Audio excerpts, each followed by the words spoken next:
भीज गइल बना रे आचर,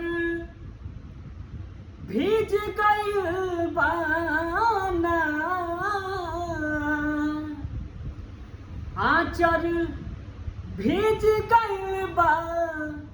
नैनवा के नीर से,